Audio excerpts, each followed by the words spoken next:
ગુજરાતના ઇતિહાસની એવી શક્તિશાળી તસવીરો જે તમે ક્યારેય નહીં જોઈ હોય. આ તસવીર જુઓ. 1873ની આ તસવીર અમદાવાદના કોઠી બનાવતા કારીગરોની છે. એ જમાનામાં ઘરે ઘરે અનાજ માટે કોઠીઓનો ઉપયોગ થતો, એટલે કોઠીઓની ખૂબ જ ડિમાન્ડ હતી. આ કોણ જેવી આકૃતિઓ ડચ અને રોમન લોકોની કબર છે, જેઓ પોર્ટુગીઝો સાથે ગુજરાત આવ્યા હતા અને અમદાવાદમાં કામ કરતા હતા. કાંકરિયા તળાવની આ તસવીરો 1890ની છે. 3 માળનો ગેટની ઉપર અને નીચે બંને બાજુ સિપાહીઓ, જાડી દિવાલ. આ તસવીર છે 1890ની જુનાગઢ સેન્ટ્રલ જેલની. જુનાગઢની જેલ ગુજરાતની તે સમયની સૌથી મોટી જેલમાંથી એક હતી. હાથમાં તલવાર અને સાફાવાળો યુનિફોર્મ. આ સૈનિકો સયાજીરાવ ગાયકવાડના પર્સનલ બોડીગાર્ડ છે, જેમની તસવીર 1922માં પાડવામાં આવી હતી. આ તસવીર ખાસ છે.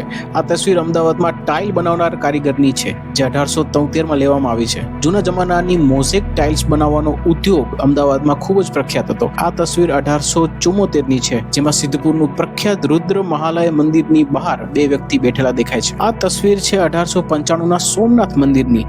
તે સમયે ખંડિત થયેલું સોમનાથ મંદિર ફક્ત ગર્ભગૃહ સુધી સીમિત હતું. એ સમયે સોમનાથ મંદિર વેરાવળ શહેરનો ભાગ હતું. આ તસવીર 1886ના સૌરાષ્ટ્રની છે, જેમાં એક સદ્ધર ખેડૂત તેના બળદગાડા સાથે ઊભો છે.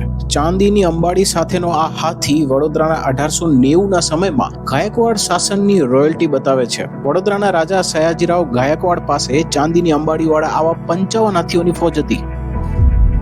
1890ની આ તસવીર જામજોધપુરમાં આવેલા ગોપ મંદિર એટલે કે સૂર્ય મંદિરની છે.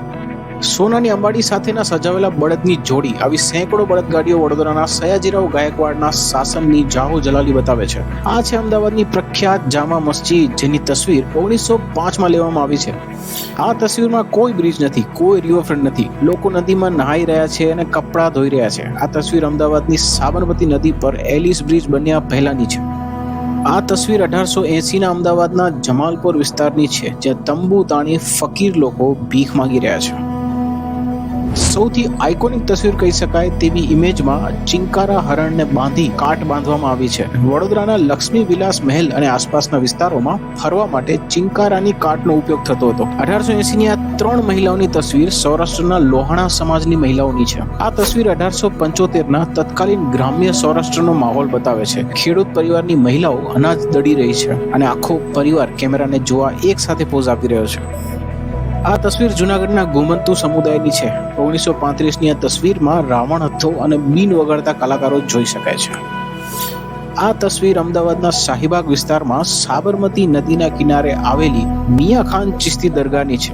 તસવીર 1867ની છે. આ તસવીર 1924માં અમદાવાદના પ્રખ્યાત 3 દરવાજાની છે. ત્યારે પણ આ જેવી જ ભરચક બજાર હતી, પણ ટ્રાફિક બિલકુલ ન હતો. તમે જે પથ્થર જોઈ રહ્યા છો તે સામાન્ય નથી. આ સાસણગીરમાં આવેલો અશોકનો શિલાલેખ છે. તસવીર 1869ની છે. આ તસવીર નથી, પણ અંગ્રેજ અધિકારી દ્વારા બનાવાયેલી આબુના દેલવાડાના જૈન દેરાસરની પેઇન્ટિંગ છે. કોમેન્ટમાં જણાવો, પેઇન્ટિંગ જોઈને કોને આઈડિયા આવી ગયો કે આ આબુનો ફોટો લાગે છે? સદીઓથી ન બદલાયેલી તસવીર. હજારો વર્ષોથી અડીખમ ગિરનારના દત્તાત્રેયની આ તસવીર 1890માં પાડવામાં આવી હતી. 1880ની આ તસવીર જુનાગઢના નવાબ બહાદુર ખાન ત્રીજાની છે. તસવીરમાં તેમની સાથે દરબારના અધિકારીઓ પણ ફોટામાં જોઈ શકાય છે. 1885ની આ તસવીર ધોળકાના જૈન મંદિરની છે. જ્યારે ફોટો પાડવામાં આવ્યો તે સમયે મસ્જિદમાં આ મંદિરને બદલી દેવામાં આવ્યું હતું.